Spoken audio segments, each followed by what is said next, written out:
नमस्कार, आप देख रहे हैं उत्तराखंड का बुलेटिन और मैं हूं आपके साथ स्मिता सिंह। बुलेटिन की शुरुआत करते हैं बड़ी खबरों के साथ। और सीएम पुष्कर सिंह धामी ने नई दिल्ली में केंद्रीय मत्स्य पशुपालन एवं डेयरी मंत्री पुरुषोत्तम रूपाला से भेंट कर और उत्तराखंड में पशुपालन और डेयरी से संबंधित विषयों पर चर्चा की है। आपको बता दें कि मुख्यमंत्री ने केंद्रीय मंत्री से नेशनल लाइव स्टॉक मिशन योजना के अंतर्गत वहीं आपको बता दें कि पशुधन बीमा के शेष धनराशि अवमुक्त करने और राज्य में संचालित सचिन पशु चिकित्सा वाहन की सेवाएं शेष 35 विकास खंडों में भी उपलब्ध कराए जाने की आग्रह किया है।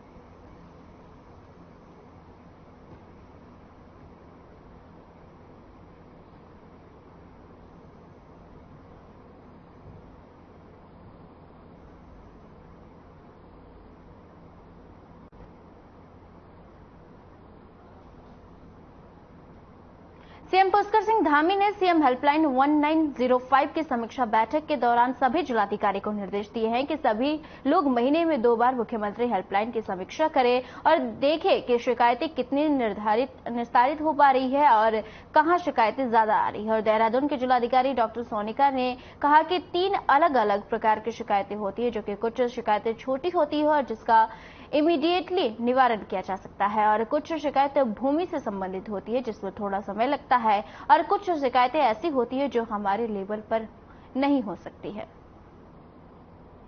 आपको बता दें कि फिर प्रयास किया जाता है लेकिन समय से शिकायतों का निवारण नहीं किया जाता है, नहीं किया जाए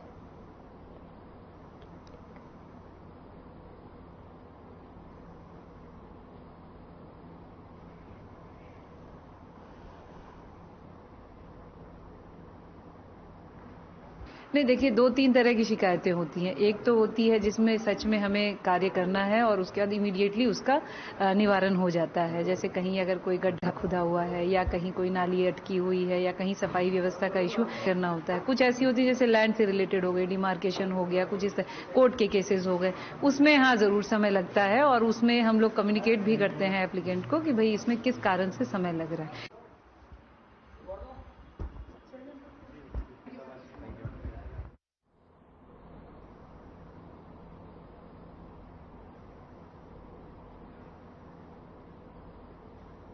एक तरफ जहां धामी सरकार प्रदेश में यूसीसी को लागू करने की बात कर रहे हैं, तो वहीं केंद्र में भी यूसीसी को लेकर चर्चाएं तेज हो चुकी है। और भोपाल में अपने संबोधन के दौरान पीएम मोदी ने पूरे देश में यूसीसी को लागू करने की बात कही है, और जिसके बाद अब मुख्य विपक्षी दल कांग्रेस धामी सरकार पर निशाना साधते हुए नजर आ रही है। और कांग्रेस की प्रदेश प्रवक्ता गरिमा दशानी ने यूसीसी के मुद्दे को लेकर सीएम धामी पर तंज कसा है, और गरिमा का कहना है कि 20 जुलाई से केंद्र में बजट सत्र शुरू होने जा रहा है, और वही कयास लगाया जा रहा है कि इस सत्र के दौरान यूनिफॉर्म सिविल कोड का बिल केंद्र सरकार द्वारा लाया जा सकता है। और अगर बिल पास होता है तो आर्टिकल 254 के तहत केंद्र की तरफ से लागू किए जाएंगे, और कानून के बाद आपको बता दें कि राज्य के कानून निष्प्रभावी हो जाते हैं। और गौरतलब है कि केंद्र अगर इस कानून को लागू करता है तो उत्तराखंड में जिस यूसीसी को लागू करने की बात कही जा रही है और उसका कोई मतलब नहीं रह जाएगा।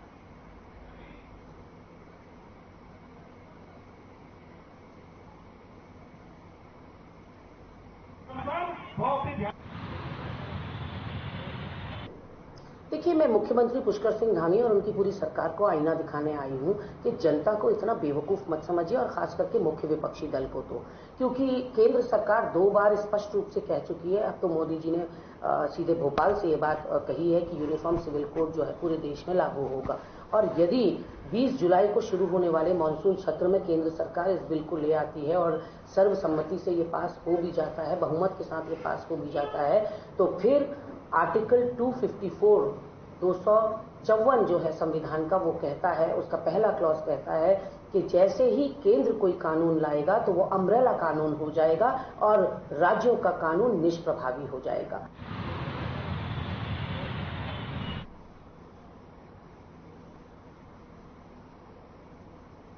विश्व प्रसिद्ध कॉर्बेट टाइगर रिजर्व के नाम पर कॉटेज बेचने का मामला सोशल मीडिया पर इन दिनों चर्चाओं में है, और इस मामले में बीजेपी नेता का नाम जुड़ जाने से विपक्षी पार्टी कांग्रेस ने भी आड़े हाथ ले लिया है और सरकार से जांच कराए जाने की मांग की है। वहीं कॉर्बेट टाइगर रिजर्व के निदेशक धीरज पांडे के मुताबिक उनके पास इस तरह की शिकायत आई थी कि उन्होंने जांच के बाद पाया कि जमीन का कॉर्बेट से कोई लेना देना नहीं है और जिस जमीन पर यह कॉटेज बनाई जा रही है वह कॉर्बेट के सीमा से 8 किलोमीटर दूर है।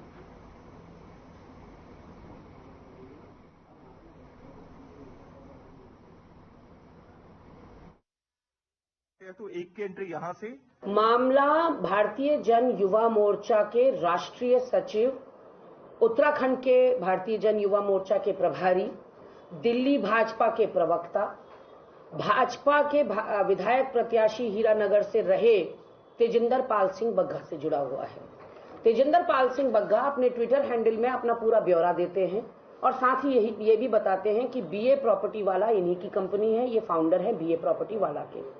अब जब हम बीए प्रॉपर्टी वाला के ट्विटर हैंडल पर जाते हैं तो बीए प्रॉपर्टी वाला एक वीडियो अपलोड करता है जिसमें वो 18 कॉटेज बनाने की बात करता है जिम कॉर्बेट के बीचों बीच जिम कॉर्बेट के 18 कॉटेज बनाने की बात हो रही है। 1800 स्क्वायर फीट इसकी जो एरिया है वो बताया जा रहा है। 68 लाख रुपए इसकी कीमत बताई जा रही है और लोगों को इस कॉटेज के लिए इन्वेस्ट करने के लिए आमंत्रित किया जा रहा है। इतना ही नहीं, बीए प्रॉपर्टी वाला बताता है कि हल्की पौड़ी के नजदीक भारतीय जनता पार्टी उत्तराखंड राज्य के अंदर पुष्कर सिंह धामी जी के नेतृत्व में एक सुशासन का राज दे रही है।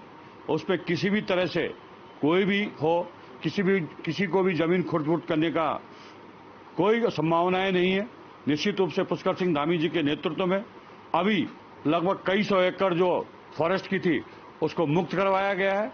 किसी भी स्थान पर अगर इस तरह की कोई बात होगी तो निश्चित रूप से उनके खिलाफ कार्रवाई होगी और ये जांच का विषय है जो आपने कहा है। वाली भाजपा प्रवक्ता वो भी और ये क्या नाम है रविंद्र कुमार जी। इस साल चारधाम यात्रा में घोड़े खच्चरों से जुड़े हुए वीडियो वायरल हो रहे हैं और कई वीडियो तो ऐसे हैं जो कि काफी विचलित करते हुए। मुख्य पशु चिकित्सा अधिकारी के अनुसार 90 घोड़ों और पशुओं की मौत यात्रा के दौरान हो चुकी है। वहीं पशुपालन मंत्री सौरभ बहुगुणा ने से भी जब पूछा गया तो सोशल मीडिया पे जिस तरह से वीडियो आ रही है उसमें पशुपालन विभाग क्या कर रहा है, तो उन्होंने कहा कि कई सारी वीडियो तो बहुत पुरानी है और अभी जो वीडियो वायरल हुई है उसमें कई वीडियो सही है और ऐसे में हमने सीधे तौर पर निर्देश दिए हैं कि ऐसी कोई भी क्रूरता जो कि पशुओं के साथ की जा रही है वह सहन नहीं की जाएगी। उन्होंने यह भी कहा है कि हमने ऐसे कई लोगों के चालान काटे हैं जो कि घोड़े के साथ दुर्व्यवहार कर रहे हैं और साथ ही 1500 से ज्यादा घोड़े खच्चरों को संचालकों के लाइसेंस भी हमने रद्द कर दिए हैं।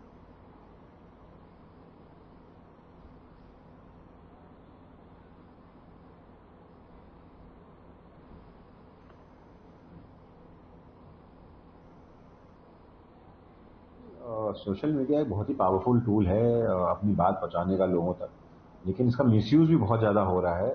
कुछ वीडियोस पुरानी डाल दी जा रही हैं जो इस बार की हैं भी नहीं केदारनाथ में। और 2 वीडियो ज़रूर हमारे समक्ष आई थी जिसमें कि घोड़े को सिगरेट पिलाई जा रही है। एक लिंचोली से आई थी केदारनाथ ट्रैक पर और एक आई थी हमारे हेमकुंड साहिब जी के ट्रैक रूट से। और हमने उस पर स्ट्रिक्ट आदेश थे हमारे कि कोई भी क्रूरता नहीं सही जाएगी और हमने उन लोगों को अरेस्ट किया, उनके ऊपर FIR करी, उनको अरेस्ट कर लिया है। एक मैसेज दिया है विभाग ने कि कोई भी क्रूरता जो जानवर के ऊपर होगी वो उसको नहीं बख्शा जाएगा, उसको नहीं सहा जाएगा। इस बार हम ऑलरेडी केदारनाथ ट्रैक पे लगभग 17 FIR क्रूरता की कर चुके हैं, 201 चालान कर चुके हैं क्रूरता के, और लगभग 1500 से 2000 जानवरों को हमने ब्लॉक किया है यात्रा से जो कि कमजोर थे या चोटिल थे।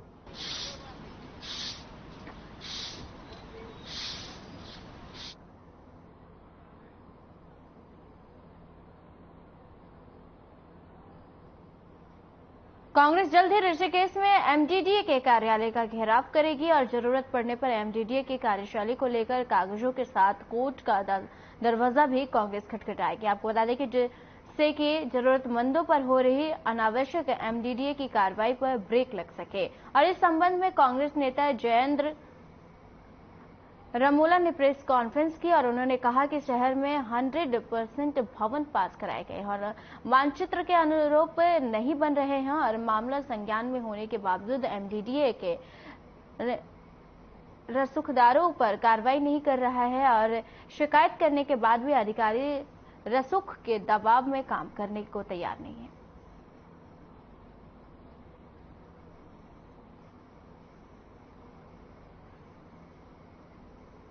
एमडीडीए का बहुत ही जल्दी हम घेराव करने वाले हैं बड़े स्तर पर और एमडीडीए को आईना दिखाने का काम करेंगे।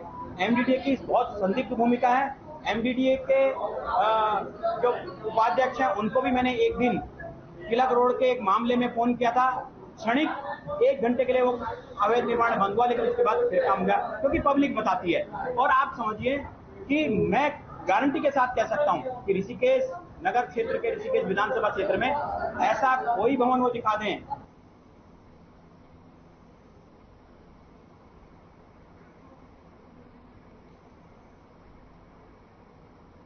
खबर रुड़की से है, जहां सिविल लाइंस कोतवाली पहुंचकर बजरंग वाहिनी दल के कार्यकर्ताओं ने तहरीर देकर भीम आर्मी प्रदेश अध्यक्ष की गिरफ्तारी की मांग की है। और साथ ही आपको बता दें कि बजरंग दल वाहिनी अध्यक्ष मनोज कुमार ने बताया है कि जिस तरह से महक सिंह के द्वारा क्षत्रिय समाज व हिंदू दल को लेकर आपत्तिजनक बयानबाजी की गई है, वह किसी भी सूरत में बर्दाश्त नहीं किया जाएगा। और बजरंग वाहिनी दल के कार्यकर्ताओं का कहना है कि खाली मुकदमा पंजीकृत करने से काम नहीं चलेगा और जल्द से जल्द महक सिंह के गिरफ्तारी होनी चाहिए। और साथ ही कहा कि अगर जल्द ही महक सिंह की गिरफ्तारी नहीं की गई तो बजरंग वाहिनी दल का बड़ा प्रदर्शन करने पर भी मजबूर होगा।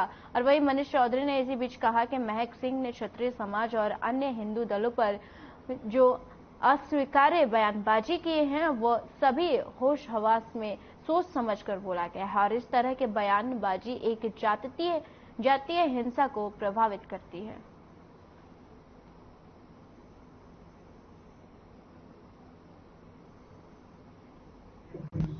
एक महक सिंह करके भीम आर्मी की जो प्रदेश अध्यक्ष बताया जा रहा है जिसकी गिरफ्तारी के संबंध में है, इसके लिए हम ज्ञापन देने आए हैं। मुकदमा तो उनके खिलाफ दर्ज हो गया है, लेकिन जो है गिरफ्तारी अब तक नहीं हुई है और जब तक गिरफ्तारी नहीं होगी तब तक हम बैठेंगे। आप किस संगठन से आते हो? हम बजरंग वाहिनी दल से हैं, प्रदेश अध्यक्ष मनोज कुमार। क्या मांग की आपने? एप्लीकेशन ये मांगे कि इनकी जल्द से जल्द गिरफ्तारी की जाए। अगर उनकी गिरफ्तारी नहीं होती है तो बजरंग वाहिनी दल एक प्रदर्शन करेगा, आंदोलन होगा। मेरा नाम मनीष चौधरी। आज हम इकट्ठा हुए हैं कोतवाली रुड़की में और हमारी मांग ये है कि जो एक प्रकरण चल रहा है, एक तथाकथित गैंग जो है भीम आर्मी करके, और भीम आर्मी के एक अध्यक्ष है महक सिंह, उन्होंने जिस तरीके की टिप्पणी की है, जिस तरीके वो समाज को, क्षत्रिय समाज को, राजपूत समाज को और अन्य हिंदू जो संगठन है उनको गाली गलौज कर रहे हैं। और गाली गलौज की एक तो होता है कि कोई जानबूझ के शब्द निकल गए पूरे होशो-हवास में, और कई बार उन्होंने उस चीज को दोहराया है। तो इससे ये प्रतीत होता है कि उन्होंने वो सब कुछ सोच समझ के और अपने दिमाग, अपने होशो-हवास में बोला है। तो ये उनको नहीं करना चाहिए। ये बिल्कुल समाज को एक जातीय हिंसा को प्रभावित कर रहा है, जातीय हिंसा को के लिए आगे कर रहा है। और दूसरा ये है कि उनके पूर्व में भी ऐसे कई प्रकरण हो चुके हैं।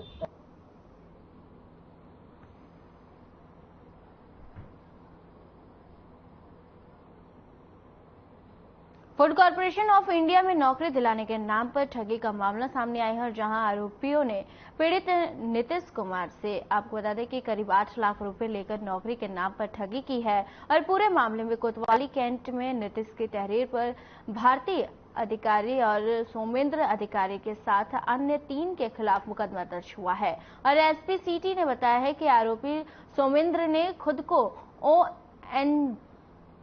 ओएनजीसी का अधिकारी बताते हुए पीड़ित को फूड कॉर्पोरेशन ऑफ इंडिया में नौकरी दिलाने की बात कही है, और जिसके एवज में आरोप ने करीब 8 लाख रुपए भी, जिसके बदले में साल 2019 और 20 में पीड़ित की फर्जी ट्रेनिंग भी कराई और फर्जी नियुक्ति पत्र के साथ विभाग की आईडी भी दिया।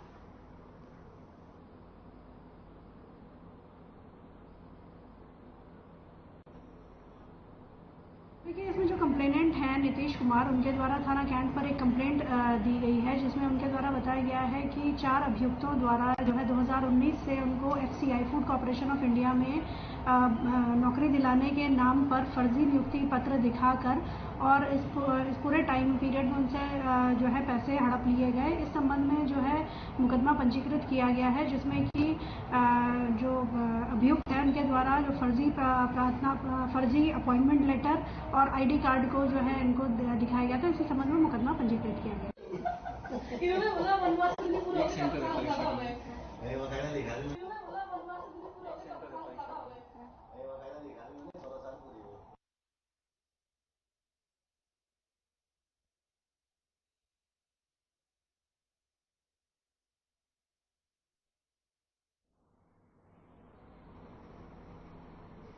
चलिए इसी बीच विकासनगर से बड़ी खबर की तरफ रुख करते हैं। खाई में गिरी यात्रियों की कार को लेकर बड़ी खबर सामने आ रही है। आपको बता दें कि नियंत्रण खोने की वजह से हादसा हुआ है और हादसे में एक की मौत और 4 लोग घायल बताए जा रहे हैं और गंभीर रूप से घायल 2 लोगों को हायर सेंटर में रेफर कर दिया गया है। आपको बता दें कि देहरादून से चक्राता घूमने आए थे ये कार सवार और साथ ही आपको बता दें कि चक्राता देववन में यह देर रात का हादसा हुआ है। इस वक्त की बड़ी और अहम जानकारी आपको बता रहे हैं, जो कि बता दें विकासनगर से और खाई में गिरे यात्रियों की कार, जो कि आपको बता दें कि नियंत्रण खोने की वजह से यह हादसा हुआ है और हादसे में एक की मौत हो गई है।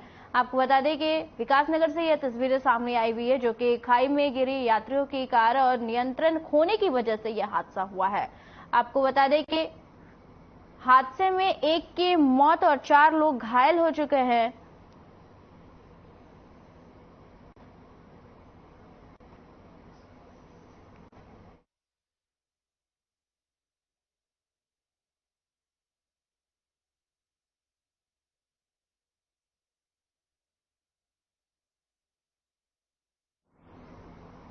आपको बता दें कि विकासनगर से ये तस्वीरें सामने आई हुई है, जो कि नियंत्रण खोने की वजह से यह हादसा हुआ है और साथ ही आपको बता दें कि हादसे में एक की मौत हो गई है और 4 लोग घायल बताए जा रहे हैं, जिसको हायर सेंटर रेफर कर दिया गया है और इलाज जारी है।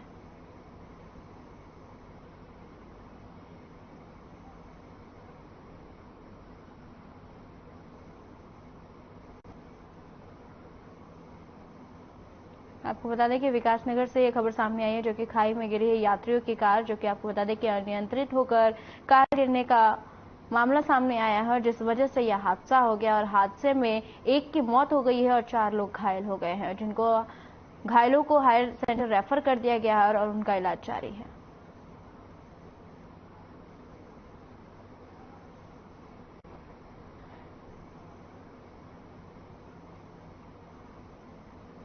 हिमाचल की तर्ज पर उत्तराखंड के रानीखेत और वहीं आपको बता दें कि लैंसडाउन छावनी को भंग करने की वकालत की जा रही है और दिल्ली में सीएम पुष्कर सिंह धामी ने रक्षा मंत्री राजनाथ सिंह से मिलकर इस मुद्दे को उठाया है और रानीखेत और लैंसडाउन छावनी क्षेत्र का स्थानीय निकायों को सौंपने से शहरों के पर्यटन क्षमता को बढ़ाने में मदद मिलेगा। और इस पर कांग्रेस प्रदेश प्रवक्ता गरिमा मेहरा दसोनी ने कहा है कि यह होना भी चाहिए, क्योंकि स्थानीय नागरिकों को बहुत ज्यादा परेशानियों का सामना करना पड़ता है और कहीं ऐसे प्रतिबंध दिए जा चुके हैं, जो कि कभी कोई सड़क बंद कर दी जाती है और कब बहुत सारी ऐसी चीज है और जिससे कि स्थानीय नागरिकों को दोयम दर्जे का नागरिक होना महसूस होता है। और गरिमा दसोनी ने यह भी कहा कि मैं खुद रानीखेत की रहने वाली हूं और मैंने इस चीज को महसूस किया है, जो कि सिविलियंस का वहां के स्थानीय नागरिक को उनको बहुत ज्यादा परेशानियों का सामना छावनी की वजह से करना पड़ता है और इसको भंग होना चाहिए, इसलिए इसको भंग होना चाहिए। वहीं इस पर बीजेपी प्रवक्ता विनोद सुयाल ने भी अपनी प्रतिक्रिया दी है।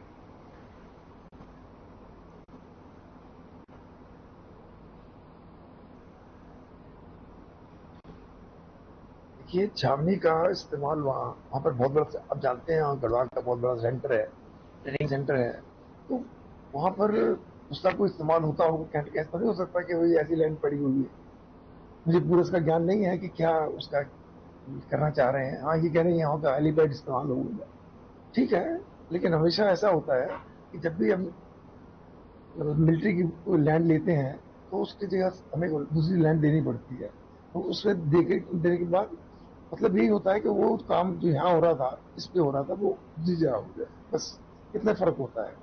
लेकिन अब इसका मुझे पूरा वो नहीं है ज्ञान, क्या लेना चाह रहे हैं, क्या देना चाह रहे हैं और क्या। देखिए सेंटर बंद नहीं हो सकता, बहुत बड़ा सेंटर है ये, सेंटर बंद होने की बात ही नहीं। सिर्फ बात यही है कि उसका नाम, सेंटर का नाम चेंज कर रहे हैं उसमें। देखिए, मैं मुख्यमंत्री पुष्कर सिंह धामी और उनकी पूरी सरकार को आईना दिखाने आई हूँ कि जनता को इतना बेवकूफ मत, क्योंकि केंद्र सरकार 2 बार स्पष्ट रूप से कह चुकी है। अब तो मोदी जी ने सीधे भोपाल से ये बात कही है कि यूनिफॉर्म सिविल कोड जो है पूरे देश में लागू होगा। हिमाचल की तर्ज पर उत्तराखंड के लैंसडौन और रानीखेत छावनी को भंग करने की बात कही जा रही है। कल सूबे के मुख्यमंत्री पुष्कर सिंह धामी रक्षा मंत्री राजनाथ सिंह से भी मिले हैं। बताया जा रहा है कि इन छावनियों को भंग करने के बाद उत्तराखंड में इनको निकायों में शामिल किया जाएगा, जिससे पर्यटन को भी बढ़ावा मिलेगा। लेकिन एक बड़ा सवाल यह भी है कि इन छावनियों में कार्यरत जो कर्मचारी हैं उनके भविष्य को लेकर भी आशंका बनी हुई है। बड़ा सवाल ये है कि सरकार इनके भविष्य को लेकर ऐसा क्या कदम उठाती है जिससे इन कर्मियों को राहत मिल सके। कैमरा पर्सन गौरव पंत के साथ अभिनव नायक, हर खबर, देहरादून। अब खबर नैनीताल से है, जहां की नैनीताल में बारिश का कहर जारी है और बारिश की वजह से जिले में कई संपर्क मार्ग बाधित हो गए हैं। आपको बता दें कि बारिश के चलते नैनीताल कैंटोनमेंट क्षेत्र में दीवार ढहने से बड़ा हादसा हो गया है और दीवार ढहने से 2 कार क्षतिग्रस्त हो गए हैं और दीवार ढहने से ही पहाड़ी के ऊपर भी स्थित करीब आधा दर्जन घर भी खतरे की जद में आ गए हैं। आपको बता दें कि वहीं स्थानीय लोगों ने प्रशासन से जल्द सुरक्षा दीवार को ठीक करने की मांग की है।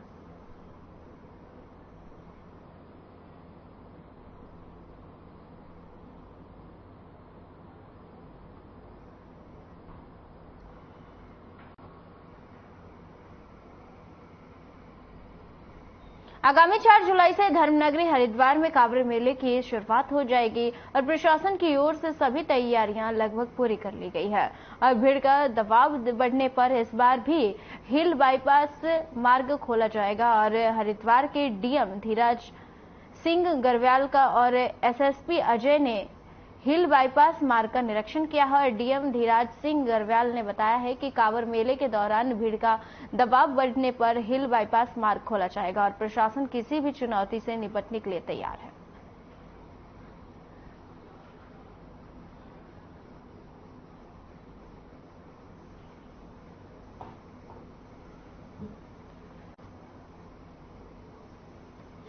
ड्यूटियां तो शुरू हो गई, साथ ही साथ निरीक्षण इसलिए चल रहा है। हिल बाईपास हमारा महत्वपूर्ण क्षेत्र रहता है जहां से हमारे कांवड़ के लोग को निकाला जाता है जब ज्यादा भीड़ होती है। साथ ही साथ मोतीचूर रेलवे स्टेशन पर भी हमारी स्पेशल ट्रेन चलेगी जहां से कांवड़िए जो है हर की पैड़ी अन्य स्थानों पर जाएंगे। तो उन्हीं व्यवस्थाओं को देखने के लिए समस्त हमारे पुलिस और प्रशासन की टीम यहाँ पर विजिट कर रही है। ठीक है जी, ये मेला सिर्फ हरिद्वार या उत्तराखंड का न होगा, पूरे देश का ये पूरी मेला है और इसमें सभी की निगाहें रहती होगी। बहुत बड़ी धार्मिक आस्था से जुड़ा हुआ ये मेला है, तो इसीलिए सभी को सख्त हिदायत है कि कहीं किसी प्रकार की कोई लापरवाही ना हो, किसी भी कांवड़िए के साथ कोई अभद्र व्यवहार ना हो और ये मेले को सकुशल संपन्न कराने के लिए ही सभी को पीक आवर्स में या फिर पीक समय में जो कांवड़ हो या अन्य स्नान हो, उस समय हिल बाईपास वाली सड़क जो कि लगभग 7.5 किलोमीटर लंबी है उसका हम लोग उपयोग करते हैं और जिसमें से 1.6 किलोमीटर करीब पीडब्ल्यूडी के पास है और लगभग 6 किलोमीटर की लंबाई में जो सड़क है वो राजाजी नेशनल पार्क के है।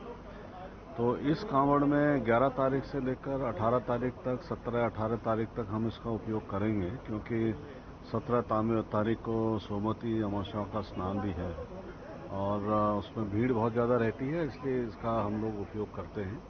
तो सड़क में क्या क्या काम होने हैं, सड़क को उसकी गुणवत्ता ठीक कहाँ होनी है, झाड़ियों का कटान जहाँ होना है, उसका हम लोगों ने निरीक्षण किया है। तो उसमें पुलिस और एडमिनिस्ट्रेशन की टीम यहाँ पे है और लाइन डिपार्टमेंट्स में आपके पीडब्ल्यूडी जो काम कर।